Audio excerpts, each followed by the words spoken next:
आज का जो विषय है वह है विकर्म।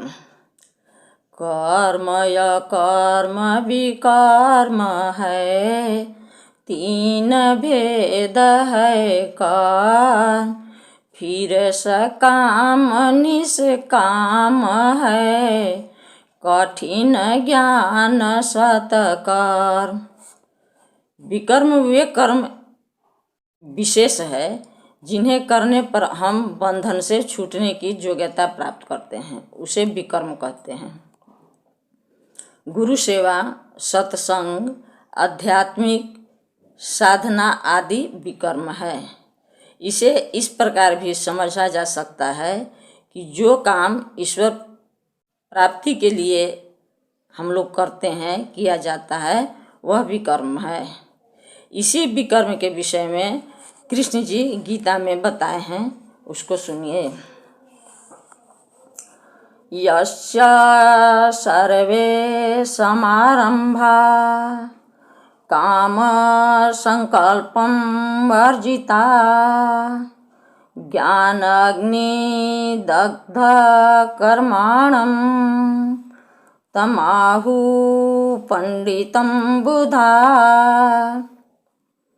यानी जिस प्राणी का प्रत्येक प्रयास इंद्रिया तृप्ति की कामना से रहित होता है, वह प्राणी ज्ञानी है, पूर्ण ज्ञानी है। ऐसे ही पूर्ण ज्ञानी अपने पूर्ण ज्ञान की अग्नि से कर्म फलों को जला देते हैं, वही है विकर्म। इसके विषय में स्वरवेद क्या कहता है? कर्म छूटे जेहि कर्म से, सो विकर्म शुभ कर्म, जिज्ञासु आश्रय रहे, सेवा करत विकर्म। जिस कर्म से कर्म छूटने का प्रयास किया जाए, वह शुभ कर्म जो है वह विकर्म है। आगे स्वरवेद में स्वामी जी क्या कहते हैं? ब्रह्म विद्या के जोग जो अधिकारी गुरु जान, क्षेत्र सहायक कर्म जो सो विकर्म पर ज्ञान। सद्गुरु के शरण में रह ब्रह्म विद्या के अधिकारी बन अध्यात्म क्षेत्र में आगे बढ़ने में सहायक जो कर्म है वही विकर्म है। संसारिक कर्म हम सभी के वश में नहीं है, न चाहते हुए भी हम सभी से कर्म हो जाता है।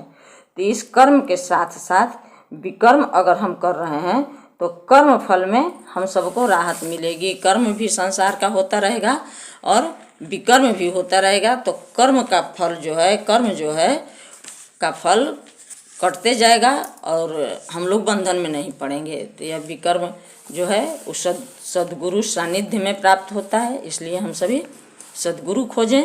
और इतना ही कह के मैं अपने वाणी को विराम देती हूँ। बोलिए सद्गुरुदेव भगवान की जय।